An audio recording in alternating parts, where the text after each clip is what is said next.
네, 잠시 기도하겠습니다. 하나님 감사합니다. 하나님께서 은혜 베푸셔서 우리를 자녀 삼아 주시고 또 주님의 말씀 앞에 서서 주님을 만나고자 합니다. 우리 가운데 말씀을 통하여 임재하시고 역사하셔서 우리가 하나님으로 충만한 시간 될 수 있도록 인도하여 주옵소서. 하나님, 부족한 종의 모습 가려주시고 오직 성경이 기록될 때 주셨던 그 성령님의 감화와 감동하심만이 말씀을 전하고 듣는 모든 이들에게 동일하게 역사하는 그런 성령의 임재하심의 시간 되도록 주님 역사하여 주옵소서. 감사드리며 예수님의 이름으로 기도드리옵나이다. 아멘. 할렐루야. 아멘. 이 시간에도 하나님의 은혜와 평강이 저와 여러분 가운데, 또 자녀들 가운데, 또 기업 가운데 가득 넘치기를 주님의 이름으로 간절히 축원합니다. 아멘. 제가 가장 최근에 읽고 있는 책이 한 권 있는데요, 옆에 있는 그 수영로 교회 이규현 목사님이 쓴 교회를 말하다라고 하는 책입니다. 이 책은 교회론에 대해서 쓴 책인데요, 코로나 상황 이전부터 우리 한국 교회가 겪고 있는 이 교회 위기 속에서 과연 교회란 무엇인가 라고 하는 질문을 던지면서 그 책을 이제 시작하고 있습니다. 그러면서 먼저 교회가 아닌 것을 먼저 말씀하는데요, 먼저 교회는 건물이 아니다 라고 얘기합니다. 지금 한국 교회의 현상을 보면 건물이 교회를 규정하고 정의하는 듯한 그러한 모습으로 흘러가고 있기에 이 부분을 조심해야 된다 말하고 있고요, 또 교회는 숫자가 아니라고 얘기합니다. 교회를 관리하고 경영하는 목사가 아니라 한 사람 한 영혼을 바라보면서 목양하는 모습, 이것이 진정 목사의, 목회자의 모습이라고 말하고요, 또한 교회는 조직과 같은 제도가 아니라고 얘기합니다. 목회자는 교회가 경직되지 않도록 끊임없이 목회자가 가지고 있는 특권을 내려놓고 최소화하면서 개혁해야 한다라고 얘기하고요, 마지막으로 교회는 프로그램이 아니다라고 얘기합니다. 행사 중심으로 교회가 흘러가는 것을 주의해야 한다고 말합니다. 그러면서 교회란 무엇인가 라고 하는 질문을 다시 한번 던져볼 수 있습니다. 예수님께서는 이 땅에 인간의 몸을 입고 오셨는데 그때 두 가지 꿈을 가지고 계셨습니다. 하나는 십자가의 꿈입니다. 자신이 십자가에 못 박혀 죽으심으로 온 인류를 향한 구원의 길을 만드시는 것, 이게 예수님의 꿈이셨어요. 그리고 그 결과 우리가 여기 계신 한 분 한 분 한 분들이 예수 그리스도를 나의 주 나의 하나님으로 믿고 영접하게 되면서 하나님의 자녀로 신분이 변화되고 그 가운데 영원한 하나님의 나라를 누리게 되는 것, 그것이 바로 예수님의 첫 번째 꿈이셨습니다. 또 하나의 꿈은 뭐냐? 교회를 세우는 것이었어요. 마태복음 16장 18절에 또 내가 내게 이르노니 너는 베드로라, 내가 이 반석 위에 내 교회를 세우리니 음부의 권세가 이기지 못하리라. 아멘. 예수님께서는 다른 누군가의 교회가 아니라 내 교회를 세우겠다, 내 교회를 세우겠다, 예수님의 교회를 세우시겠다라고 말씀하십니다. 교회는 예수님의 꿈입니다. 예수님은 교회를 이 땅에 남겨주시고 하나님의 보좌 우편으로 올라가셨고요, 그리고 남겨진 이 교회를 통해서 예수님의 그 첫 번째 꿈이 계속적으로 이어질 수 있도록 하셨습니다. 즉 여기에서 예배하는 우리 모두가 예수님의 십자가를 통해 이루어진 첫 번째 꿈의 성취인과 동시에, 그리고 계속적으로 이어지는 그 두 번째 꿈의 진행 그 선상에 있는 예수님의 두 번째 꿈의 성취이며 진행형인 그러한 하나님의 예수님의 교회인 것입니다. 그렇기 때문에 우리는 예수님의 꿈인 교회로서 예수님의 꿈을 이어받아 이 땅 가운데서 예수님께서 행하신 일들을 이어가야 할 사명이 있는 것이죠. 저는 7년 전에 온누리 교회로 부임하게 되었습니다. 사역자가 사역지를 옮기는 건 너무너무 중요한 일이기 때문에 몇 달을 진짜 기도하면서 준비했던 것 같아요. 그런 가운데 이 온누리 교회로 이제 부임하게 되었고 여기서 사역을 시작하게 되었는데요, 참 개인적으로 이게 좀 힘든 일들이 좀 많이 있었어요. 부임한 지 얼마 되지 않아서 교통사고가 나기도 했고, 이렇게 가정에 아버지가 좀 아프시기도 했고, 또 개인적으로 좀 피부 트러블도 많이 났고, 하여튼 힘든 일들이 많았습니다. 그리고 교회에서도 좀 힘든 일이 많았어요. 그러면서 저의 부족함과 연약함도 참 많이 보여지고 발견되어졌습니다. 그러면서 기도하게 되는데 과연 내가 하나님의 응답을, 기도의 응답을 받고 제대로 온 게 맞는가, 이 질문을 던지게 되고, 또 아니면 빨리 여기를 사임하고 다른 교회로 가서 사역하는 게 맞는 건가? 또는 내가 과연 목회자로서 자격이 있는가? 이 일을 감당할 만한 준비가 되어져 있는가? 등등의 질문들과 기도와 고민을 하게 되었습니다. 그러면서 제 마음 가운데 7년 동안 변하지 않고 동일하게 던져지는 질문이 하나 있었는데, 교회란 무엇인가라는 질문이었어요. 과연 하나님이 원하시고 기뻐하시는 교회란 무엇인가? 힘들어서 목회를 그만두고 싶다라는 마음과 함께 하나님이 원하시는 교회는 뭔가라는 질문이 너무너무 점점 커져가는 거예요. 그래서 성경을 찾아보고 연구하기도 했고요. 그리고 그러한 교회가 이 땅에 있진 않은가, 여러 유명한 또 이런 교회들을 좀 찾아보고 세미나도 다녀보고요. 또 검색도 해보고 할 수 있는 노력들은 다 한 것 같아요. 그리고 책도 이렇게 찾아보고요. 그러면서 제 마음 가운데 하나님이 원하시는 교회에 대한 그림이 하나하나 이렇게 그려지더라고요. 그러면서 내가 그 교회가 되고 싶다. 그리고 그러한 교회를 좀 세우고 싶다라고 하는 간절한 좀 소원을 가지게 되었습니다. 그래서 개척이라는 이 길을 선택하고 지금 진행하게 된 것입니다. 오늘 본문을 보시면요, 사도 바울은 2차 선교 여행 때 세워진 에베소 교회에 편지를 썼고, 그 편지 가운데 성도들을 향해 간절히 기도하는데 15절 16절 말씀을 우리 함께 읽어보도록 하겠습니다. 함께 읽습니다. 시작. 이로 말미암아 우리 주 예수 안에서 너희 믿음과 모든 성도를 향한 사랑을 나도 듣고 내가 기도할 때 기억하며 너희로 말미암아 감사하기를 그치지 아니하고. 아멘. 사도 바울은 에베소 교회 성도들을 향해서 기억하며 감사하는 마음을 가지고 간절히 기도하는데요, 그 기도의 내용이 이 교회의 본질을, 교회란 무엇인가라고 하는 답을 전부는 아니지만 잘 보여주는 그러한 내용을 담고 있습니다. 두 가지를 좀 말씀드리려고 합니다. 첫 번째는 교회는 하나님을 알아가는 곳이라는 겁니다. 17절 말씀입니다. 이것도 함께 읽을게요. 시작. 우리 주 예수 그리스도의 하나님 영광의 아버지께서 지혜와 계시의 영을 너희에게 주사 하나님을 알게 하시고. 아멘. 하나님을 알게 하시고, 하나님을 알게 하시고, 이게 바로 교회의 가장 본질적이고 우선되는 핵심적인 존재의 이유라는 겁니다. 하나님을 알게 하는 것. 교회는요, 원래 하나님을 모르는 사람들이 처음 오게 되어져 있어요.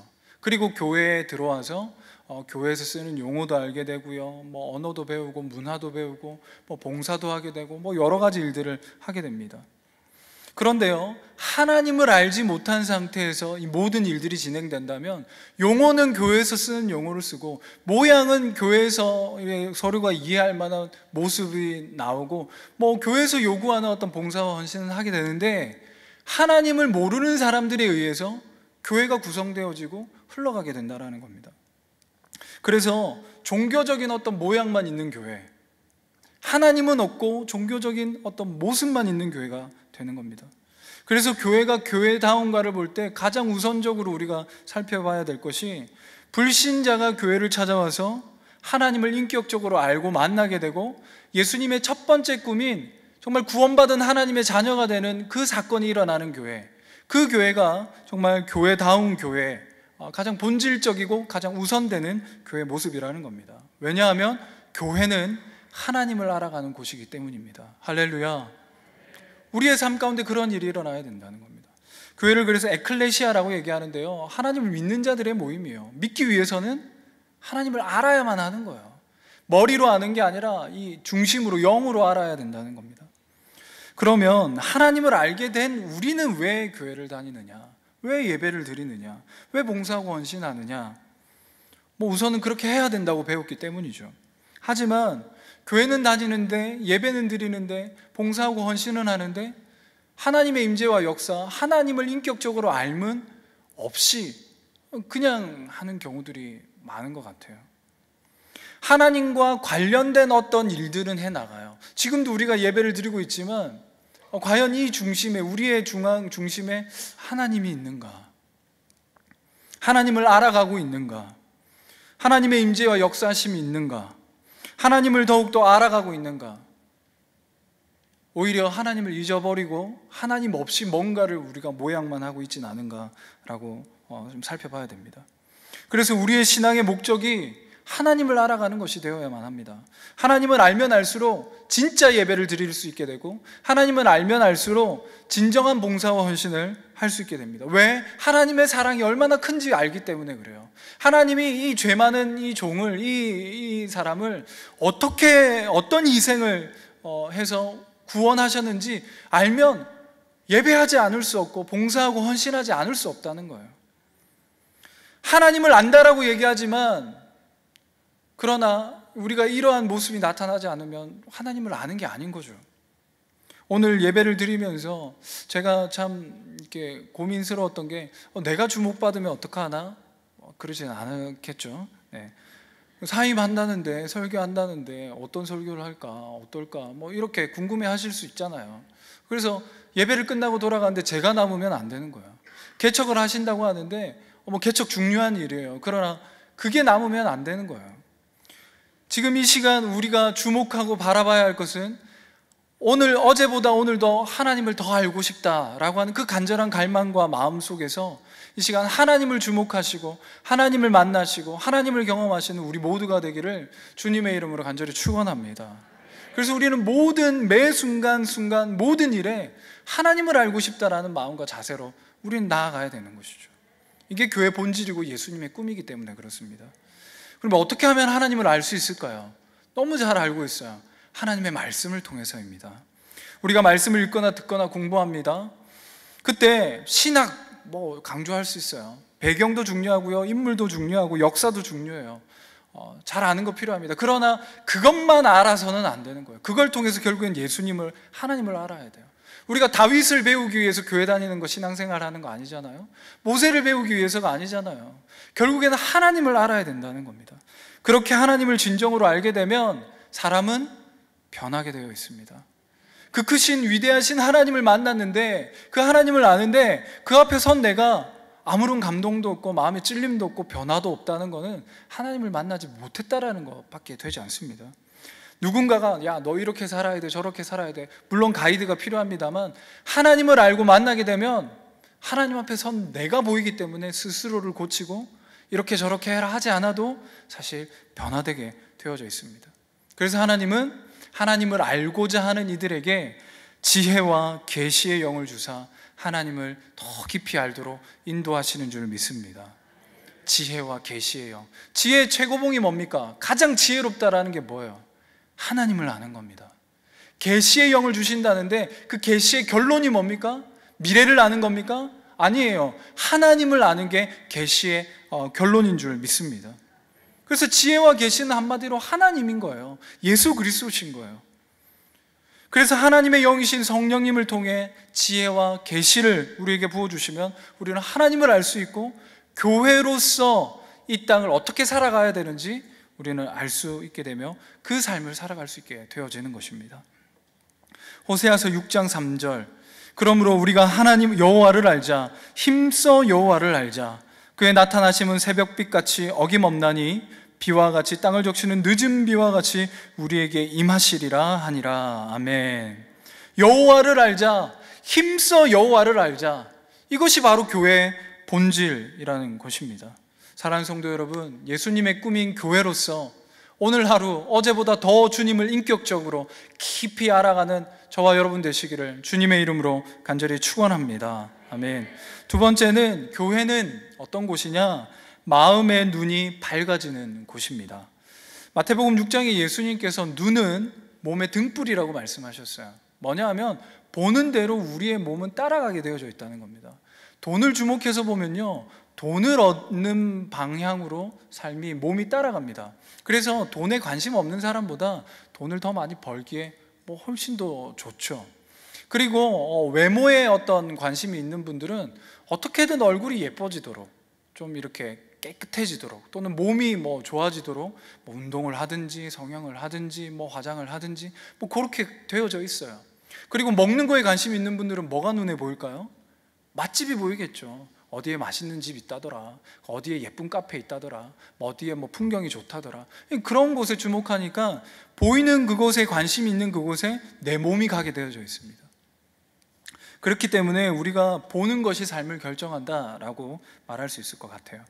18절에 보니까 너희 마음의 눈을 밝히사 이렇게 얘기합니다. 마음의 눈. 이 마음의 눈은요, 한마디로 얘기하면 영의 눈입니다. 하나님을 보는 눈을 밝히게 해달라라고 사도 바울은 기도하는데요, 이 하나님을 보는 눈이 열리면 일어나는 알게 되는 세 가지가 있다라고 이어서 말씀합니다. 18절과 19절인데요 우리 함께 읽어보도록 하겠습니다. 시작.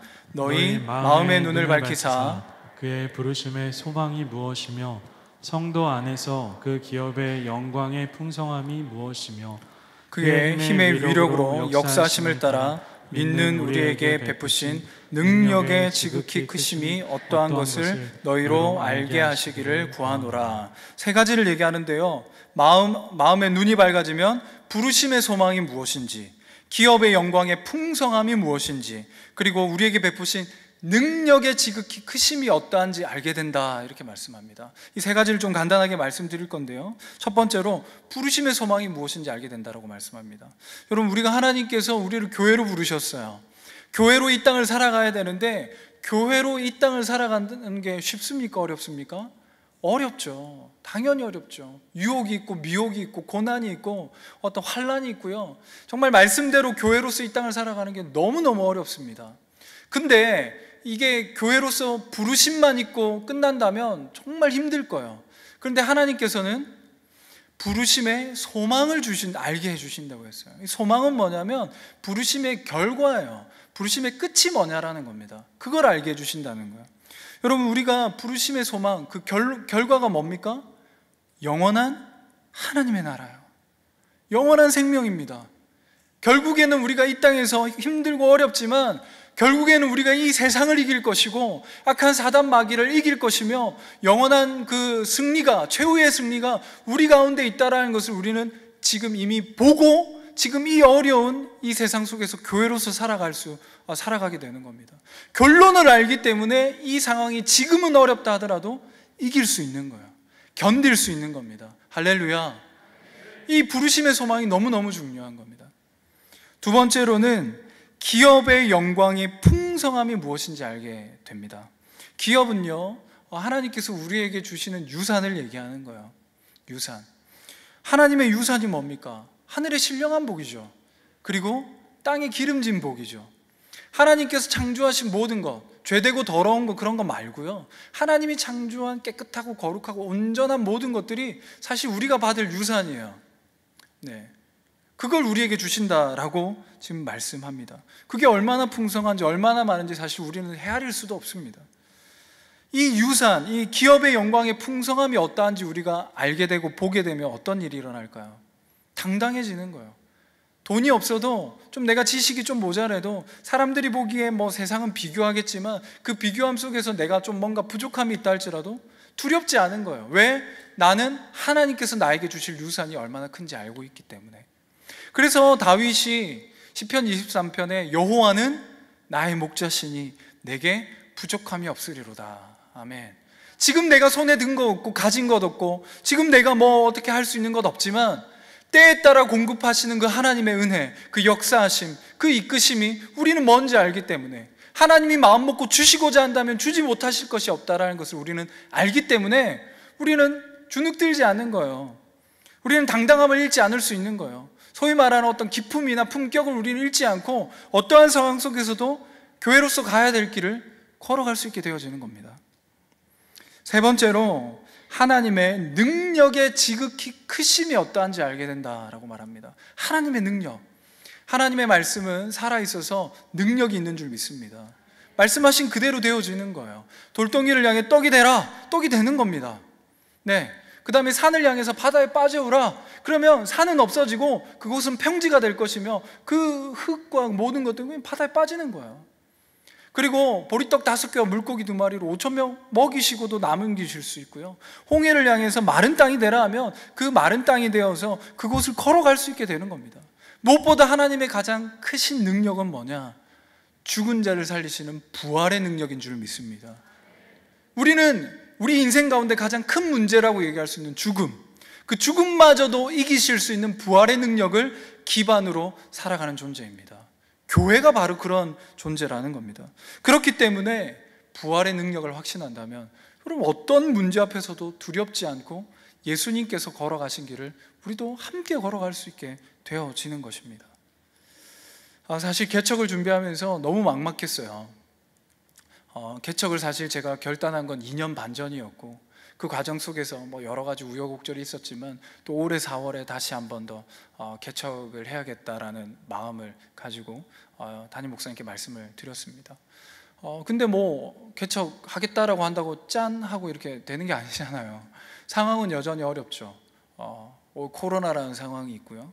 또 뭐 제가 돈이 어디 있겠습니까? 돈도 없죠. 그렇다고 뭐 제가 능력이 있나요? 그래서 뭐 말 한마디 하면 3,000명 쫙 안 되잖아요. 그러면서 이게 2년 동안 코로나 상황을 사실 겪으면서 좀 더 제가 객관적으로 보이더라고요. 왜냐하면 유수한 어떤 그런 교회 목사님들의 설교를 듣게 되니까 이게 소위 말해서 비교가 되어지는 겁니다. 제가 너무 이게 부족하다는 게 더 많이 느껴지더라고요. 그거는 지금도 마찬가지예요. 상황도 뭐 물질도 어떤 능력도 뭐 어느 하나 지금 뭐 이게 뭐 채워진 게 없습니다. 그런데 어떤 목사님께서 이런 말씀을 해주셨어요. 교회를 개척한다는 것이 왜 축복인 줄 아느냐, 이렇게 하시면서 말씀해 주신 것이, 교회를 개척하는 것은 하나님이 가장 기뻐하시는 일인데 아무것도 없기 때문에, 아무것도 할 수 없기 때문에 그 누구보다 매 순간 역사하시고 채우시고 일하시는 하나님을 가장 가까이에서 경험할 수 있기에 그것이 가장 큰 축복이다, 이렇게 말씀해 주셨습니다. 그 말씀을 듣고 나니까 저도 제가 처한 상황이 보이고 환경이 보이는 게 아니라 하나님이 보이더라고요. 그래서 염려되는 것, 걱정되는 것, 두려운 거 많지만 그걸 보기보다 하나님이 어떻게 일하실까, 하나님께서 어떻게 채워주실까, 하나님께서 어떻게 인도하실까라고 하는 기대감으로 가득 차게 되었습니다. 30대 초반 이곳에 와서 7년간 사역하면서 사실 너무너무 부족한 사람이거든요. 지금도 뭐 여전히 부족하고요. 근데 성도님들의 정말 기도와 사랑과 또 관심과 배려, 또 기다려주심, 여러 가지 어떤 그런 모습들 속에서 조금씩 다듬어져 왔고, 그리고 좀 조금 목회자다운 모습으로 좀 성장하지 않았나 생각합니다. 한 명의 온전한 목회자가 태어나기까지는요, 성도님들의 그 인고의 시간이 필요한 것 같아요. 한 아이를 그 해산하는 그 아픔과 수고가 있을 때 정말 좀 온전한 목회자 한 명이 한 명이 탄생하지 않나, 이렇게 생각됩니다. 또한 이 과정 속에서 담임 목사님 참 이렇게 애 많이 쓰셨습니다. 장로님들도 고생 너무 많이 하셨고 또 계속 도와주실 거라고 제가 믿고요. 네.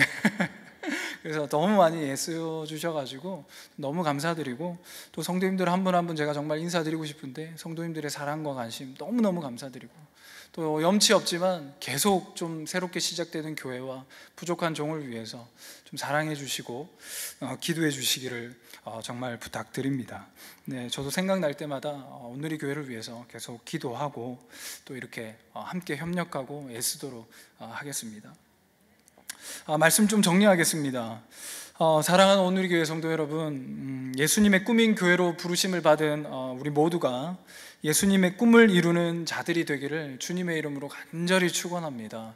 이 일은 우리가 뭐 멋지고 돈이 많고 뭐 화려하고 지식이 많고 그런 일들로 되어지는 게 아니에요. 예수님의 꿈은 하나님을 아는 일을 통해 이루어지는 줄 믿습니다. 즉 하나님이 하나님의 꿈을 이루신다는 거예요. 모든 일에 모든 순간에 하나님을 알아가고자 하는 마음, 이 예배 시간뿐만 아니라 이 예배당을 나가고 나서 일상을 살아가는 그 시간들 속에서도 하나님을 더 알고 싶다, 하나님을 더 만나고 싶다, 이러한 마음으로 나아가는 우리가 되기를 간절히 소망합니다. 그러면 우리의 마음의 눈이 열릴 거예요. 하나님을 보는 눈이 우리는 생겨날 겁니다. 그러면 부르심의 소망이 무엇인지, 기업의 영광의 풍성함이 얼마나 큰지, 그리고 우리는 능력 없지만 하나님의 그 죽은 자도 살리시는 그 능력이 얼마나 큰지 우리가 알게 되면서 이 땅을 교회로서 어렵지만 끝까지 살아가서 정말 최후 승리를 얻으며 영원한 하나님의 나라를 누리게 되는 그날이 오게 될 줄 믿습니다. 예수님의 꿈인 교회로 끝까지 살아가는 우리 모두가 되기를 주님의 이름으로 간절히 축원합니다. 아멘. 기도하겠습니다. 주님 감사합니다. 우리를 교회로 불러주셨습니다. 주님, 그 꿈의 성취인 우리가 이 것으로 끝나지 않고 또 다른 교회를 낳고 또 다른 영혼의 구원을 낳는 주님의 꿈을 이어받아 살아가는 자들이 될 수 있도록 인도하여 주옵소서. 내 힘으로 되지 않기에 하나님을 알아가려고 합니다. 하나님 만나 주옵소서. 임재하옵소서. 더 주님께 가까이 가게 하셔서 주님과 함께 교회로서 하나님 어렵고 힘들지만 끝까지 승리하는 우리 모두가 될 수 있도록 주님 역사하시고 붙드시고 인도하여 주시옵소서. 감사드리며 예수님의 이름으로 기도드리옵나이다. 아멘. 은혜 받으셨죠? 교회가 무엇이냐? 하나님을 알아가는 곳. 그리고 하나님을 알아가면 알아갈수록 우리의 믿음의 눈이 띄어져서 놀라운 하나님의 은혜와 능력을 경험하게 될 것입니다. 바라기는 이제 새롭게 개척하는 우리 박주현 목사님 가정 가운데 하나님을 더욱더 알아가고 또 교회가 세워져서 하나님을 알지 못하는 사람들이 교회 안에서 하나님을 알아가는 기쁨을 더 마음껏 누릴 수 있기를 주님의 이름으로 간절히 축복합니다. 그 마음을 여러분 꼭 기억하시고 기도해 주시기를 바라고요. 1부 예배도 그렇고 2부 예배도 그렇고 3부 예배도 옛날에 개척할 때 생각이 났어요. 개척이 참 어려워요. 아무도 없이 시작하는 일들이 정말 어렵습니다. 제가 2009년 4월 5일에 개척을 했었거든요. 저하고 저희 아내하고 아이들, 아마 목사님도 마찬가지지 않을까라는 생각이 드는데 교인들이 있을 땐 힘이 돼요. 그런데 아무도 없는 그곳에서 설교하고 예배하고 그 자리를 지킨다는 게 저는 개척하고 한 3개월이 제일 힘들었던 시간인 것 같아요. 아무도 안 오니까 이번 주 누가 오지 않을까, 안 와요. 그럴 때마다 마음이 힘들고 어려워요. 그런데 뭐가 있냐면 아무도 없으니까 주님만 찾게 되더라고요. 그게 은혜예요. 그러다가 첫 번째 교인이 오니까 너무 행복하고 감사했어요. 그러면서 조금씩 성장해 가는데 그게 은혜더라고요. 광야는 하나님의 은혜를 경험하는 곳이거든요. 한편으로는 축복하지만 한편으로는 걱정도 엄청 됩니다. 왜냐하면 걸어봐서 그 길이 얼마나 어려운지 알거든요. 근데 그 길을 갈 텐데 아이들 데리고 이게 쉬울까? 절대 쉽지 않습니다. 그런데 그 길을 통과하고 나면 은혜였다라고 하는 믿음의 고백이 있기를 간절히 소망합니다. 제가 우리 교회를 오기 바로 전주에 수원에서 마지막으로 설교했던 게 퍼즐이 맞추다 이렇게 설교를 했어요. 지나고 보니까 제가 개척했던 시간도 있고 수원에서 7년 동안 목회하고 또 우리 교회 가운데 오는 여정 가운데 생각해 보니까 흩어진 조각들이 막 맞춰지니까 하나의 퍼즐이 되어서 제가 여기 온 이유를 딱 알겠더라고요. 그리고 나서 첫 번째 했던 설교가 뭐였어요? 이유가 있더라고요. 그땐 되게 당황스러웠습니다. 막 일주일 만에 교회 정리하고 막 오는데 막 아무것도 안 되고 이러니까 이게 뭔가 이런 생각이 들었거든요. 그런데 우리 교회 와서 여러분들을 만나고 지금 2년의 시간들을 보내면서 제가 우리 교회에 와야만 하고 올 수밖에 없었던 여러 가지 상황들 다 하나님이 맞춰주신 거더라고요. 퍼즐은 뭐 맞추다 뭐 이런 뜻도 갖고 있지만 영어의 퍼즐이라고 하는 또 다른 뜻은 뭐냐면 당황스럽다라는 뜻을 갖고 있어요. 개척을 하게 되면 당황할 일들이 참 많습니다. 그런데 저는 박주훈 목사님이 이제 앞으로 목회하면서 이 당황스러움이 당황스러움으로 끝나지 않고 멀리 봤을 때 그 흩어진 조각들을 다 맞춰봤더니 가장 필요한 시기에 가장 필요한 장소에 가장 필요한 사람들에게 맞춰진 믿음의 교회가 세워질 수 있기를 간절히 축복합니다. 그래서 하나님이 하셨다고 하는 믿음의 고백이 있기를 바라고 우리 교회도 그 일을 위해서 함께 기도하고 축복할 수 있기를 간절히 소망합니다. 그래서 우리 시간 파송의 노래 부르기를 소망하며 기도하는데요. 너의 가는 길에 주의 평강 있으리. 없는데 있다고 말하기가 참 어렵습니다. 진짜 없을 거거든요. 힘들 거거든요. 우리 목사님 사모님도 앞으로 나오시고 우리 찬양할 때 이거 믿음으로 가는 겁니다. 그 길 위에 하나님의 은혜와 평강이 있기를 소망하는 마음으로 이 시간 파송의 노래로 함께 축복하도록 하겠습니다.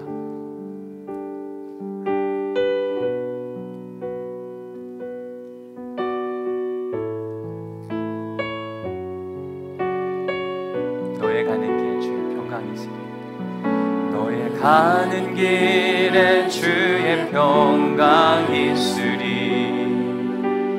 평강의 왕 함께 가시니 너의 걸음 걸음 주 인도하시니 손 너를 끄시니 너의 가는 길 주의 축복 있으니 너의 가는 길에 주의 축복 있으리. 영광의 주 함께 가시니 내가 밟는 모든 땅 주님 다스리니 너는 주의 길에 있게 되니. 우리 이 시간 찬양할 때 다 함께 자리에서 일어나셔서 주님 나라 가는 그 길 귀한 믿음의 목사님 가정이여 주님 축복합니다. 축복하니 나의 형제여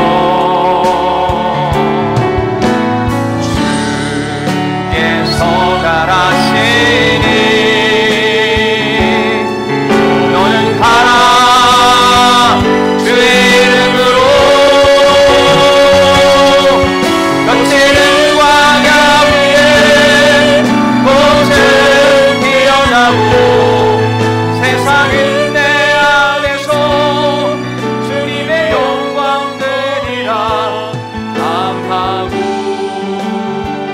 담대하라. 세상이 이긴 주 늘 함께 너와 동행 하시며 내게 새 힘을 주시리. 그 상태로 기도하겠습니다. 하나님 감사합니다. 우리가 손을 뻗어 귀한 믿음의 가정을 축복합니다. 하나님 가는 걸음걸음마다 함께하여 주옵소서.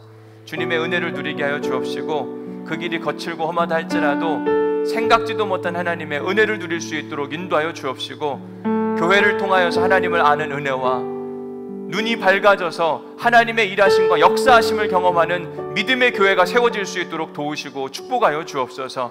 교회는 주님 손에 달려있는 줄 믿사오니 필요한 교회가 되게 하여 주옵시고 오직 하나님께만 영광 돌리는 믿음의 교회가 될 수 있도록 도우시고 축복하여 주옵소서. 이제는 우리 주 예수 그리스도의 은혜와 아버지 하나님의 극진하신 사랑과 성령님의 감동 감화 역사 교통 위로하심이 믿음을 가지고 하나님의 교회, 하나님을 알아가는 교회를 세우기를 소망하며 이제 한 걸음 나아가는 박주웅 목사님 가정 가운데 그리고 이를 축복하는 귀한 믿음의 성도들 가운데 그 하나님의 은혜와 평강이 영원히 함께 하시기를 간절히 축원하옵나이다. 아멘. 하나님 감사합니다. 교회가 바로 세워지게 하여 주옵소서. 하나님의 은혜 누리게 하여 주옵소서. 복된 가정 되게 하여 주옵시고 걸음걸음마다 주님 함께 하여 주시며 거룩한 하나님의